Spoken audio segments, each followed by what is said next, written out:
Hello and welcome back.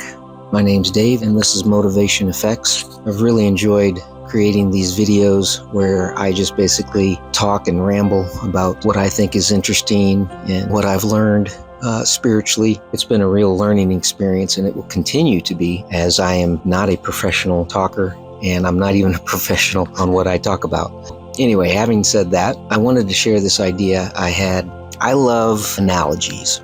I love metaphors, comparing two different things that share a common theme. And I came up with one this morning during my morning walk that I think is pretty cool.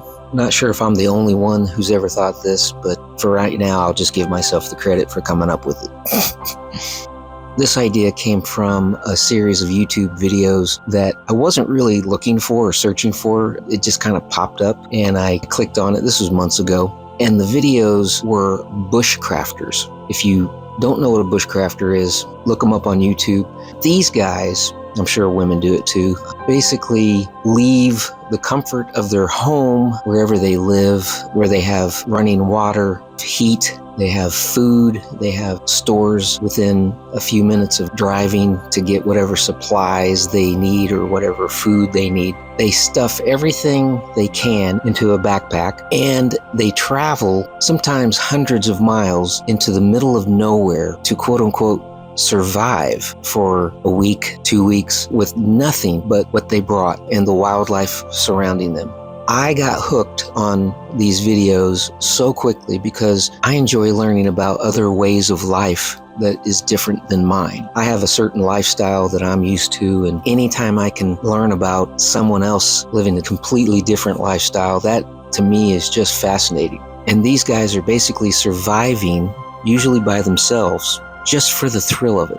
And they love what they do. They're in their bliss. And I can tell you this, most of the time they're surrounded by danger.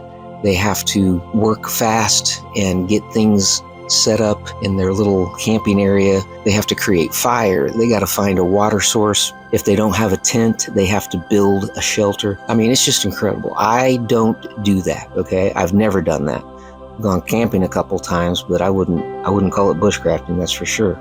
And I thought to myself, you know, these guys put themselves in that harsh environment under those harsh conditions, and they love every second of it.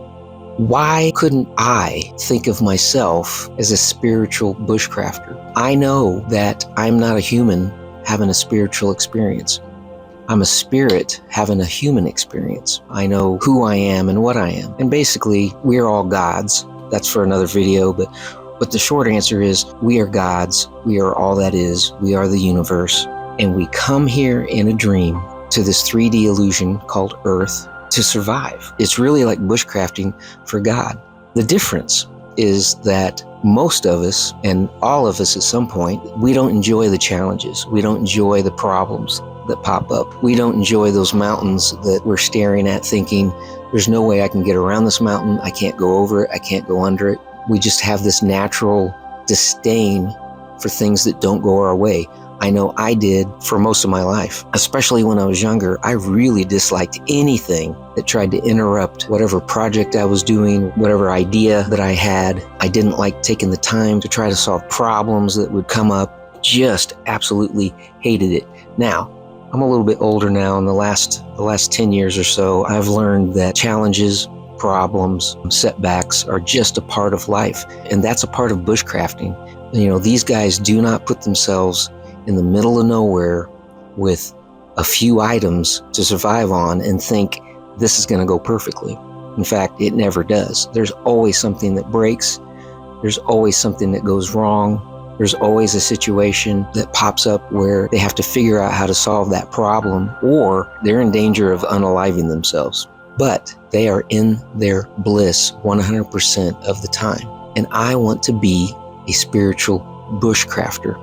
I want to get into the mindset that no matter what setback occurs, no matter what challenges and problems pop up, yes, it might be inconvenient, it might be frustrating, it could be downright scary, but I always want to remember, hey, I put myself here to have this experience, good, bad, and indifferent. I think if we adopted the bushcrafter's mindset and realize it's just part of the adventure. A lot of the stress, a lot of the anxiety, a lot of the anger, a lot of the worry, a lot of the depression, a lot of the sadness would start melting away. If a bushcrafter is easily angered, easily depressed, easily let down, he shouldn't be a bushcrafter. The whole nature of putting himself out there is to solve problems, to overcome challenges. And for me, that is a game changer. We came here knowing what was in store. It doesn't mean we need to live a life of suffering and disappointment all the time, okay? The longer you do this, the better you get at it.